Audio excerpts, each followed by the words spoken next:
What's up, Sooner Nation? Welcome back to the Sooner Surge. OU defeated Tulane yesterday, 34-19, and we're going to take a look at a few of the numbers and stats, important key stats that stood out to us. Before we get started, though, make sure you check out the Fan Stop at thefanstop.com. They got a great upside down Longhorn hat, great shirts for the Shirt of the Month Club. Sign up and use code SURGE for 10% off your first 3 months. Also, make sure you hit the subscribe button. Guys, as I said, OU defeated Tulane 34-19. And there are some stats that kind of are glaring in the positive and maybe even negative side of things. So, Hunter, start with that stat with third downs.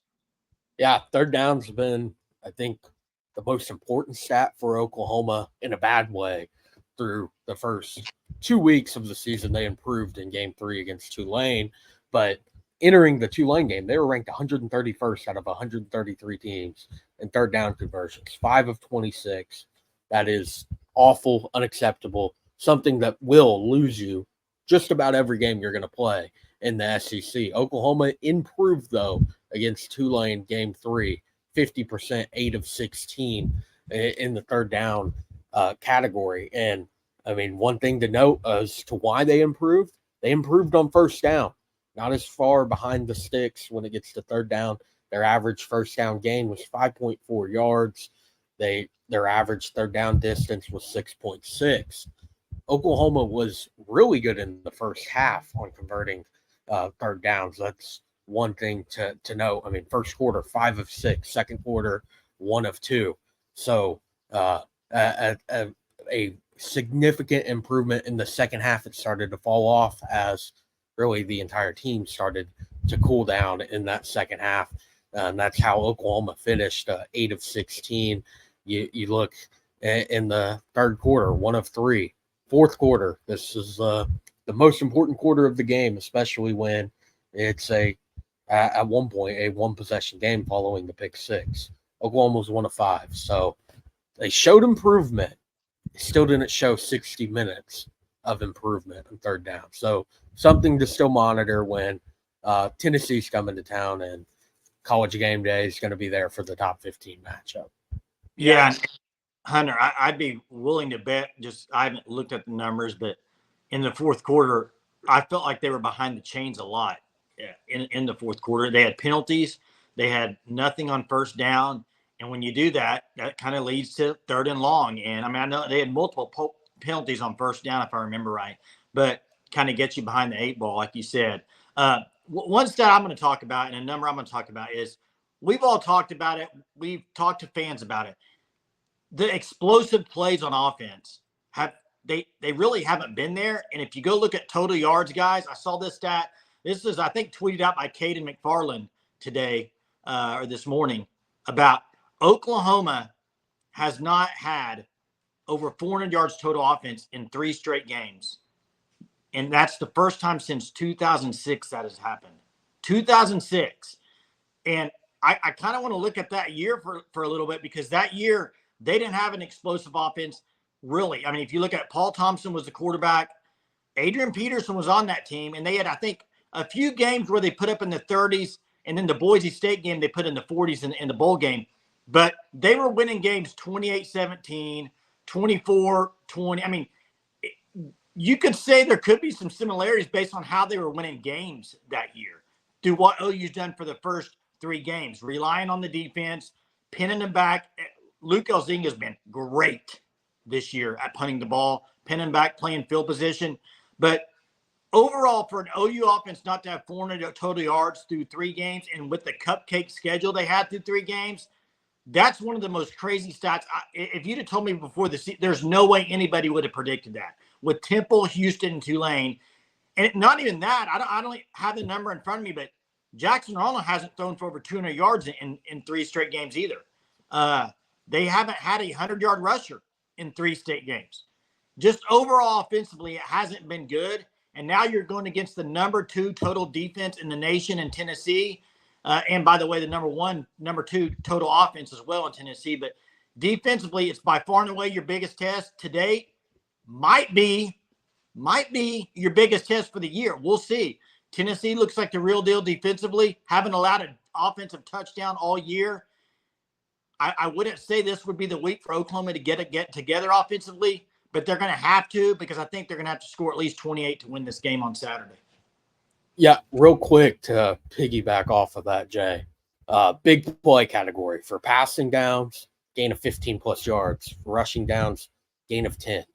Oklahoma had 8 against Tulane. 3 passes, 50 total yards in that big play category, and then 5 rushes for 114 yards.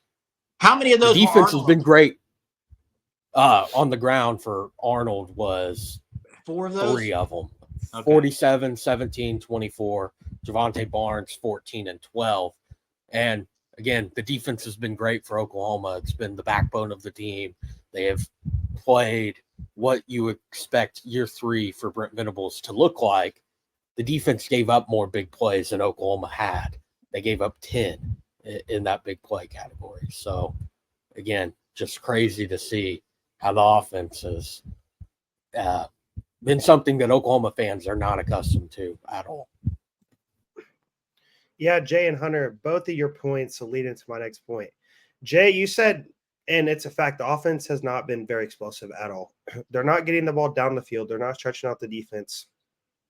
If I'm Tennessee next week, I am putting a safety no deeper than 10 yards back against Oklahoma, so they can show me that they can throw the ball down the field. And Hunter, as you said, Oklahoma's not been great on third down. They showed some improvement versus Tulane. It wasn't there. And Oklahoma, too. Two of those things would be fixed if Oklahoma could consistently run the ball right now. Versus Tulane, in the first quarter, Oklahoma looked like an offense we hadn't seen all year. They were hitting on all cylinders. They were running the ball with success.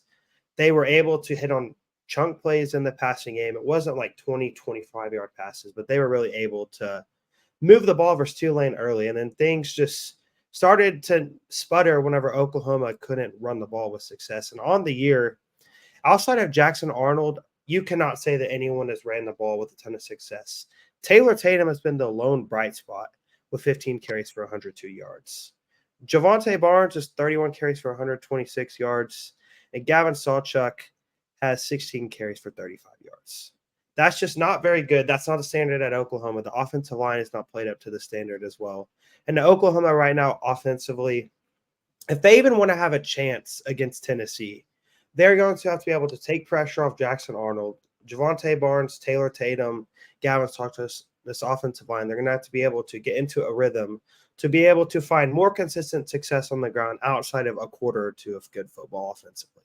Hey, real quick, one thing I would say, if I'm Tennessee, the reason OU's struggling running well, they can't block 4 or 5 people. Why would you even bring more up? I just leave safeties back, because you don't need to bring more up to stop the run against Oklahoma right now. That's the problem. You can't throw it down the field when they're not even – if you go look at a lot of the plays offensively, I don't think teams are necessarily stacking the box on Oklahoma.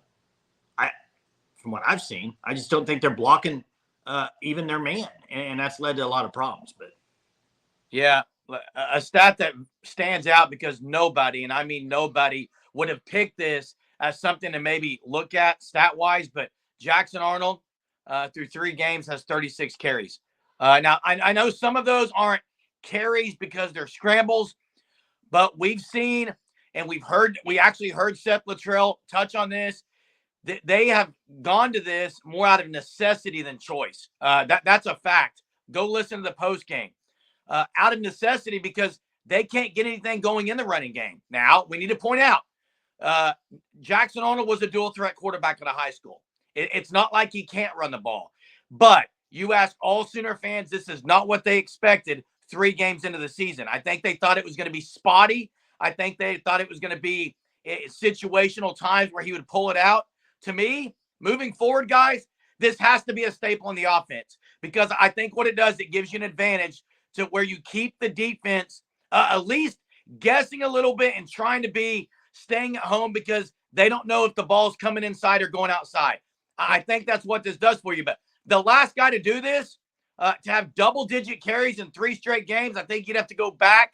I don't even know, guys. I know Jalen Hurts definitely carried it more than Jackson Arnold, but he didn't have multiple 3 straight games of double-digit carries that year. So, again, I think it's a little bit skewed because Jalen Hurts probably wasn't running for his life. Most of those calls for Jalen Hurts were called run plays. And this is a little bit different because they're in scrambled situations. But I did like what you saw from Jackson Arnold in the running game. I don't think it can be something that OU offensively says, well, we want it to be spotty. I think it's got to be a staple in your offense. Hey, real quick on the quarterback run. Watching the games, it's far and away the best play they block is the quarterback draw. It's not even – that is the best blocking you've seen from the O-line, and you got the extra running back. But they block that play. It seems that they block it really well. I think it's maybe because you're not pushing off the ball. You know, that seemed to be where they struggles when they're having to drive people off the ball up front. But, yeah, it's by far and away their best running play right now, I think you would say. Yeah, and there's a few stats of many. We'll talk about more on the live. It is a massive week for Sooner Nation. For the home festivities with game day being there, to the first SEC game ever for the University of Oklahoma inside the conference, night game, prime time, and to add a little bit of caveat on this whole thing, guys, OU opens up as a 6-point dog at home. We'll get more of that later. Thanks for watching the videos here at the Sooner Surge. Make sure you subscribe to our channel. Check out the Fan Stop at thefanstop.com, and we will catch you next time.